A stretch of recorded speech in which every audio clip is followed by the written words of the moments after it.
Hello everyone, it's Rick, and I just wanted to make a quick video about a project that I've been working on for a long time now.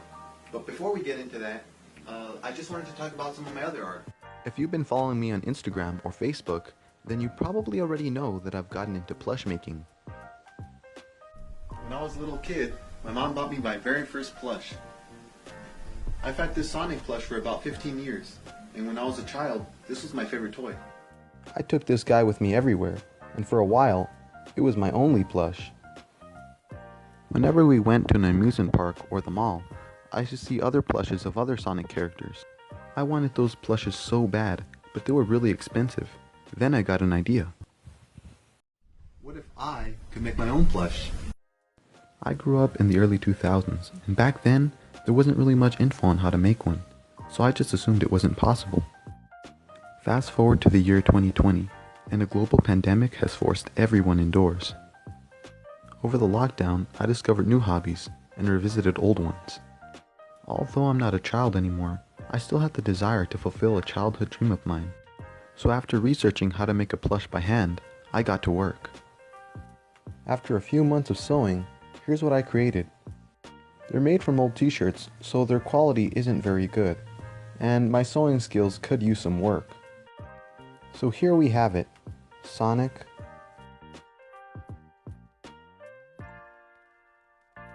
Shadow,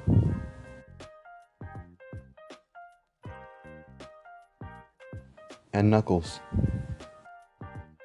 I was satisfied with my work for a while, but I wanted to make something more professional.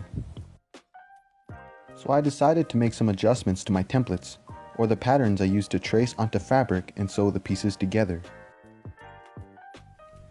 There are a few templates available on the internet, but I like to make my own. There's no wrong or right way to make a template. It's just a lot of trial and error, and I found a way that works for me. So these are my newest plushes.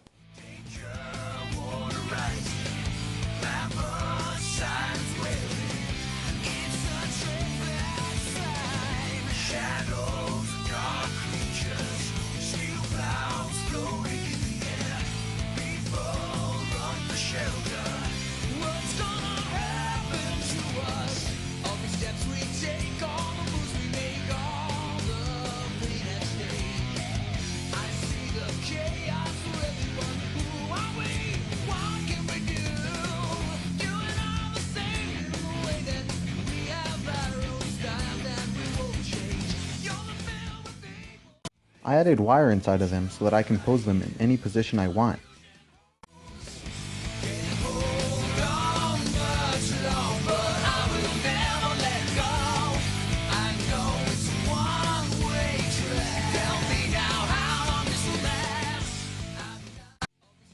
Even their fingers are poseable. Because I hand stitch all of my plushies, they take a long time to make, especially this last one. If you guys are familiar with the game Sonic Adventure 2, then I think you'll like my next plush. In the game, Tails creates an airplane that is able to transform into a giant mech, or robot, called the Cyclone.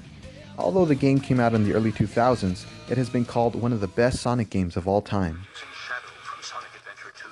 Now you can choose to be Sonic, the good hedgehog, and try to save the world. Or Shadow, the evil hedgehog, and conquer it. What kind of hedgehog are you? Rated E for everyone, only on Dreamcast. So without further ado, here's a plush I've been working on for 2 months now.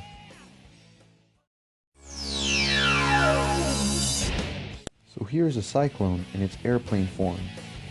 I tried to make it look as accurate as possible to how it looks in the game.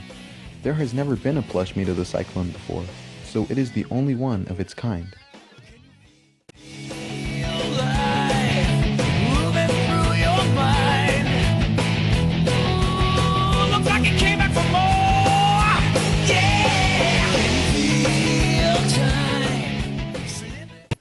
I only had pictures to use as a reference when making this plush.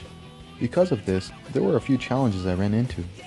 I knew from the beginning I wanted the plush to transform, but because of how big it is, I wasn't sure how I was going to make it stand up. Fortunately, I was able to overcome this problem by using cardboard in its legs instead of using wire.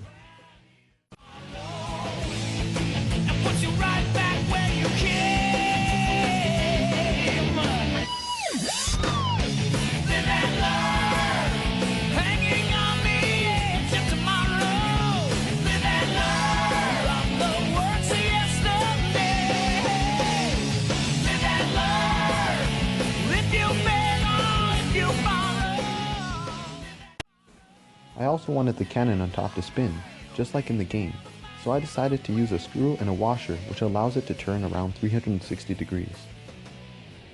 Finally, I used Velcro to attach the wings to the legs when it's in its mech form and attach the wings to the body when it's in its airplane form. Some people ask me why I make these plushies, and my answer is, I kind of think of them like posable sculptures. They're just another one of my pieces of art, and I really enjoy making them, and I hope to make more in the future. I hope you guys enjoyed this video. If you guys have any questions, please feel free to leave them in the comments below. See you guys next video. Bye.